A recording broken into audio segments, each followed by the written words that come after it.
this is a little more maybe technical, and it's more about package development.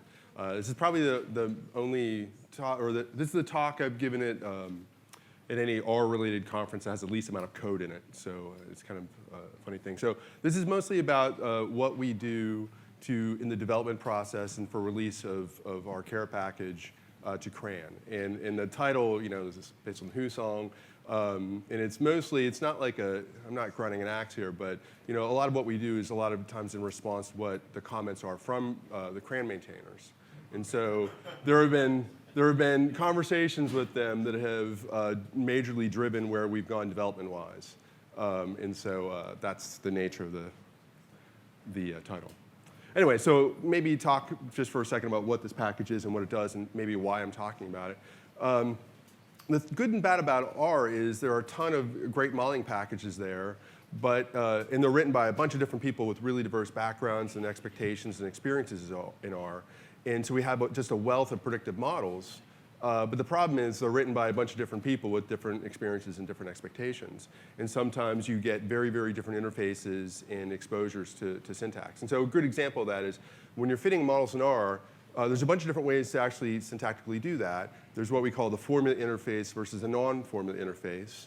And some packages, their modeling functions may have both. They might have just the formula interface, or maybe they have the non-formula interface. So that's just one sort of area of heterogeneity. The one that about 2 years ago I started looking at, I was like, how can I maybe quantify this or show a good example that represents this? So a lot of times when you're building classification models and you want to do a prediction, you want to get a prediction not just of the actual class, but you want to get the probability that your class was, somebody would purchase this product or something like that. So a lot of times the probability is very important to you. So let's say you start off fitting a linear discriminant analysis model with the LDA package, we get the class probabilities. So you fit your model and you go to use the predict function, and it turns out that for that package and that function, it gives you both the class predictions and the probabilities at the same time. So you're cool there, right? And so then you go to fit a logistic regression model using GLM. And you go to get the probabilities, and okay, I have to type in type equal response, otherwise it will give me the link as the prediction. So you think, okay, I need to remember that. And then you fit a boosted tree maybe with GBM. And then you say, oh yeah, it's type equal response. And then you run it and it says, hey, you need to tell me how many trees you're going to use. You're like, right, I forgot about that. And so you can kind of see where this is going, is if you're going to try a bunch of different models, it's very frustrating because there's a lot of syntactical minutia that you have to memorize and you have to know. And generally speaking, I do this myself, but I always try to promote people to fit a bunch of different models instead of just trying random forest or whatever your favorite model is. And so if you want to do that, in R especially, it's not as easily facilitated as you'd like it to be. And this is also supposing there is an actual predict function. Some packages, they're not even aware of like object-oriented programming, and the packages are good, but they have a completely different name for their predict function. So it sometimes can be very frustrating. So when I first started at Pfizer about 10 years ago, I had about 3 months where I had a nice shiny computer and access to nothing. And so the previous job I was at, I wanted to write a package to sort of solve this problem. And I spent like 3 solid months of just meeting new scientists where I work and working this R package. And so what Caret is, and Caret stands for Regression Training and Testing, and Training. Classification. Thank you. Yeah. Classification, yeah. My graduate advisor told me find a good acronym and then backfit what you want it to mean, and I forgot what the meaning was. So what it is it's kind of like a unified interface to coming up on 200 different types of predictive models in an R. And so the idea is if you want to fit these very disparate models, you can do that with very, very minimal changes to your code that you would use with Caret. So for example, if you go to do a class prediction using Caret, we set it on type equal prob. And so that's only one of that you have to memorize. So that was sort of the main point of it. And this is 10 years ago, and so there were a lot of things that were sort of missing from R if you did a lot of this type of work. So you might want to tune your model using resampling. So we wrote like a general framework to do that. That's what we call an embarrassingly parallel problem. So we also wrote, or initially wrote some parallel processing stuff, but Steve Weston wrote a much, much better solution to that in full reach, and so we capitalize on that now. So there's parallel processing, sort of a unified interface, and a bunch of helper functions. And again, it was first incepted about almost 10 years ago exactly. It's been on CRAN for a while, and you can see the links to things. So that's what the package is. But here's the problem, is initially, maybe let's say like 6 or 7 years ago, there were about I don't know, about 30 package dependencies. Because if I'm going to give you an interface to boosted trees, I need to have a dependency on that package. I'm not going to repackage all that code, right? And so we initially had all those extra package references in the depends field in our package. And what that meant was every time you loaded the package, it loaded every possible package you might want to use, which was a bad idea. And so we've shuffled things around and made that more efficient. But the problem is, right now, there's over 80 package dependencies. And I don't think we're the, I don't know if you want to call it the winner or the loser in terms of CRAN packages, like who has the most packages. I'm not sure that we reign king over that anymore. But it was a big problem for CRAN because when they, I mean, Joe talked about a package being heavy, I think was the term he used, is when it has a lot of dependencies. This is like morbidly obese, right? This is bad. And so, I talked to Uwe and talked to people, and they say, hey, just so you know, when you send a new version in a CRAN, we install your version sort of in a clean environment, and we install its dependencies from their current versions and all of their dependencies. And so we're building like 1,000 packages just to check yours once. And that seemed like probably not a good thing and a bad idea. And so what we did was a couple years ago, for other reasons, we wanted to sort of refactor the code a little bit and make it very, very easy for you to write your own modeling method for our package. So before it was kind of like a walled garden where you have to work with the ones we have now. We made it much, much, much more easier for you to use whatever you want. And in the process of that, we moved a lot of the actual code out of, it's still in the package, but it's encapsulated in our objects. So when you do our command check or CRAN, when they look at it, they never see that code because it's actually in our objects. And so there's no formal dependencies that we need on a lot of those packages. So we spent a lot of time reducing the number of packages that you need to install when you install CRAN or from CRAN or when you check it. So it's down drastically. It still affects testing a lot, and I'll talk about that in a minute. But if you don't have a package installed, we try to be relatively intelligent. And if you want to run a model for a package you haven't installed, it'll prompt you if you're running interactively and say, hey, just so you know, you kind of need to install this. Do you want me to do that? And you have the option of doing it on the fly. So it just won't crash. Okay, so that's sort of I don't want to say it's unique, but that's one thing about Caret that, from a development standpoint is very interesting to me because, we are having 80 plus packages that we depend on. And so every time we make changes and want to test those and make a release, that quandary is, well, what do we do about that? Because we're dependent on so many other things. So right now, sort of the release process is we have some sort of man pages that we create for the package that we make dynamically, and that's like the first step. And then there's this thing we can run our command check, which is the sort of command line utility to make sure there's no syntax problems and things like that. Our command check has gotten very, I want to say draconian is maybe putting it, thank you for laughing, is putting it maybe too much, but they're tightening things up more and more and more, and it's gotten in some cases to me to be almost borderline ridiculous, and I have a slide at the end if we get to it that sort of demonstrates that. But they're tightening the process up a lot more, which means that we have to tighten our process up a lot more. So anyway, we run our command check to make sure we pass and maybe make changes based on that. We update our packages, and then we run some regression tests that I'll talk about in a minute. There's a lot of unit tests that get running during our command check process. And then we send it to CRAN. And we almost always test it on the development version of R, because I've gotten a version bounce because they said, we update it every day. We always want you to do our command check the day you submit it to us. So you use a version of R that was a week old, and that's too old. So that's sometimes the nature of the responses that we get from them. So we might have to repeat that process a couple times. And then once we have that sort of on CRAN, we have a lot of dynamic web pages that we build with Knitter on our website for a lot of the documentation. And so that's sort of the last step in what we do. So that's sort of the outline of what we do. And the parts in red, I kind of, if we have enough time, highlight all those things. So I'm going to turn it over to Zach. Cool. Zach here is awesome. The project used to be hosted on RForge, and I moved over to GitHub.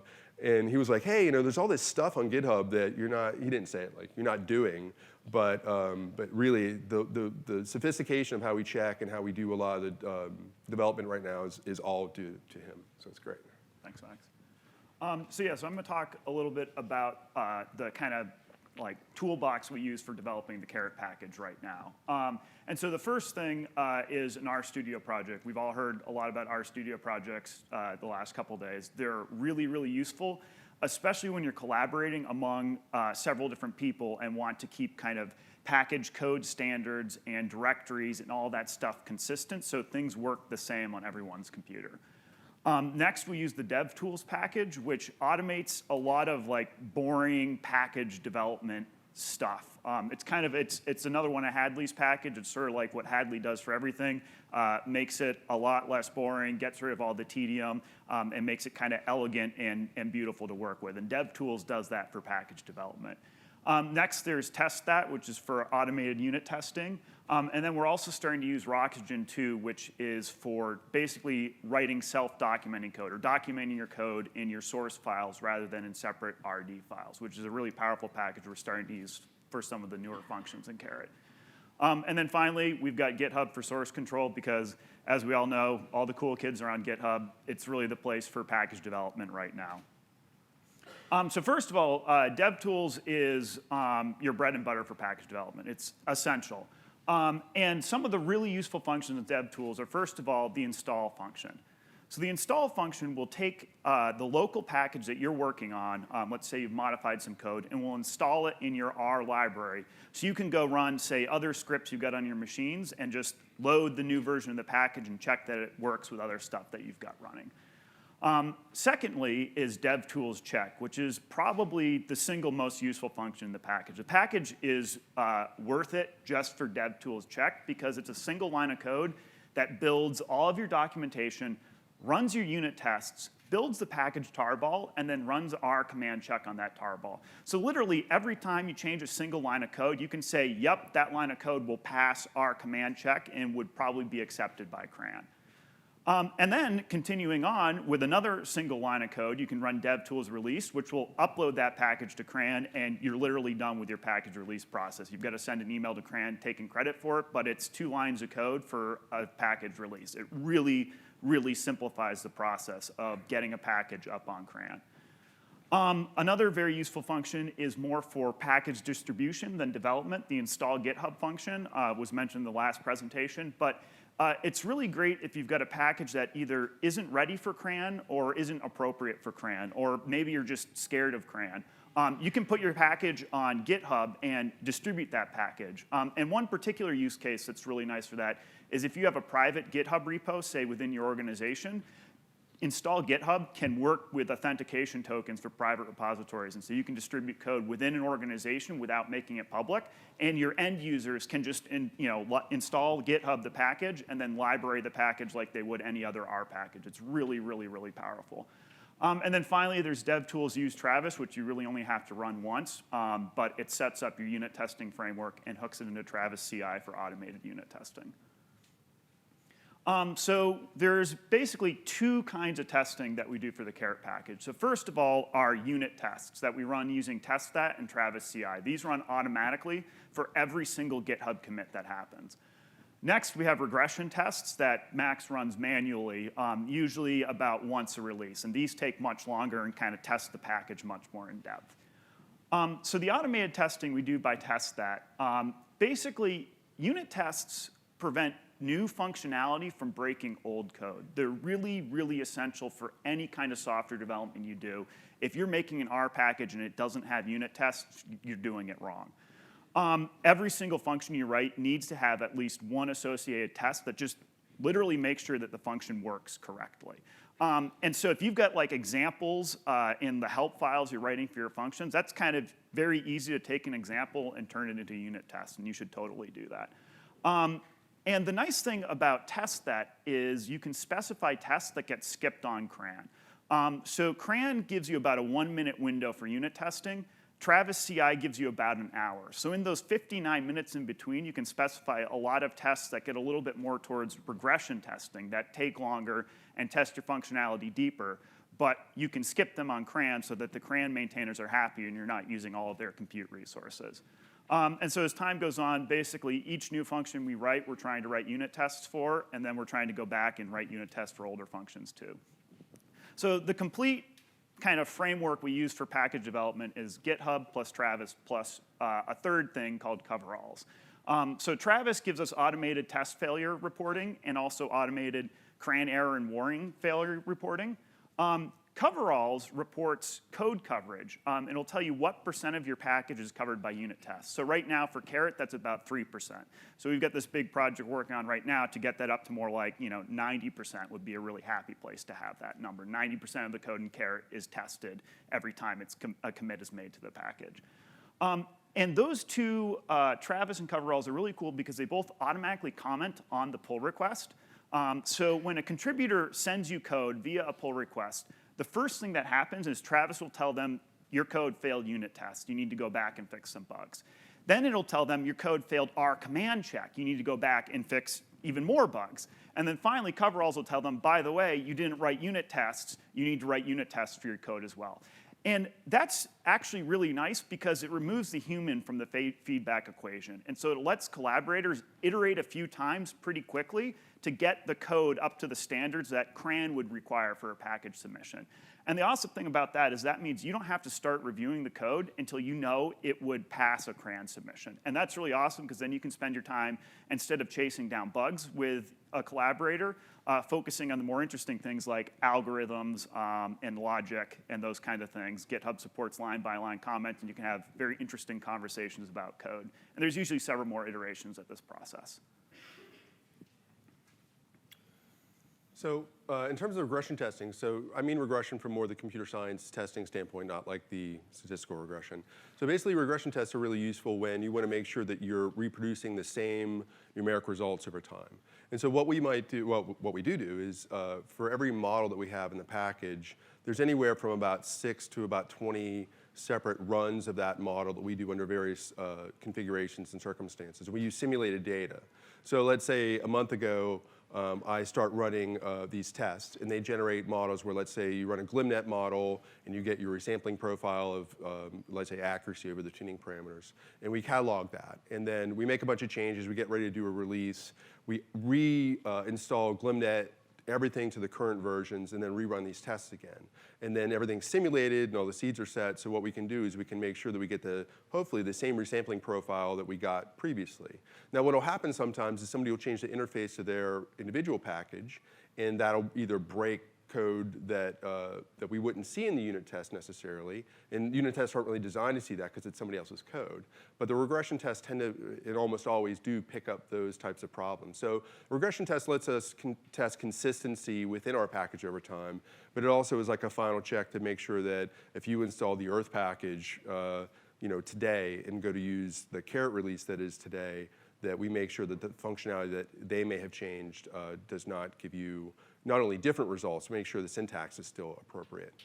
So that's how the regression tests work, and they're designed to do that. So, and then we do diffs at the end to make sure everything's the same. I find the funniest things in some of these packages by doing this. I found bugs where class probabilities don't always equal 1 when you sum them up. And I found a lot of different things that we correct for. Like, I'll contact the maintainer, I never hear anything. So there's a lot of, not a lot, but there's a few exceptions where we fix things when we do it that the other people don't.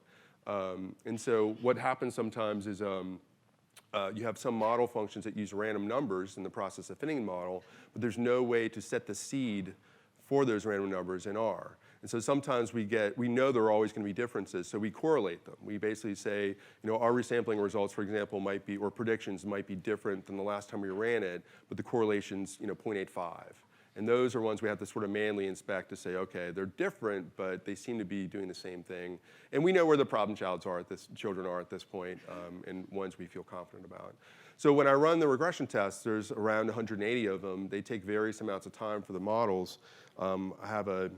I got a new Mac Pro the other day, the little Death Star coffee maker thing, and I can run about 12 of those in parallel, and it takes about 3 hours to run. So when you start running them, basically you, let's see, there's no pointer on here, I don't think. So basically you make the test files, you move to a testing directory, and you just tell make to make these things, and 12 in parallel. And it launches all of them, you can see it starting them, and when you see an error, it flags it, and so we know to go check that that particular model failed, and then hopefully a couple hours later, they're all done. And so this is one of the things we either do when we release a new version of Caret, holy smokes, I have less than a minute left, or do an update that we think is important. We use Knitr, so we used to have a lot of code in package vignettes, and we moved that to the website. So we use Knitter to do that, and we do that once we have a new release every time. Yeah, and we can do things where we can have more extended examples, more relevant examples. There's things we couldn't do in PDF or on the CRAN website where we have like D3 visualizations of the types of models that we have and things like that. Maybe with the 17 seconds I have left, I love this, this little example. So when you run our command check, it'll flag things that things are problematic. And I had a recent, not Caret, but a recent package I updated after 6 years. And I did it on the development version, and it came back and said, hey, your description file isn't a complete sentence. I thought, okay, that may be true, but why are we worried about that? I was thinking, that's awfully specific. And so I thought, that doesn't seem like a big deal to me. So I sent it to CRAN. They rejected it and said, no, it passes all the tests, but it's not a complete sentence. I thought, well, wow, okay. You're serious about that. So, so then I went back, and so there's an example of kind of what it was. It says, my awesome R package, and it's not a complete sentence. And I'm like, all right, this noun and a verb is what I need here. So like, this package is awesome. Like, no, you can't start with this package. It's like, wow, somebody's programming this. It's like the Turing test. I'm administering a Turing test. There's a person on the other side of our command check, right? And then after like 5 or 10 iterations of this, I figured out that all they really wanted was a period at the end of the field. So I spent like an hour. Working on this. And then I thought about this, and I was like, I should submit my thing as blah, blah, blah, period, and it'll pass. Just to sort of like, why are we doing this? So almost everything they have in our command check, I know is based on some error that somebody had at some point, and they have to have a test for that in there. I get that. But this, I just love this one because it's wacko. So anyway, we're a little over time. Thanks for listening. That was awesome.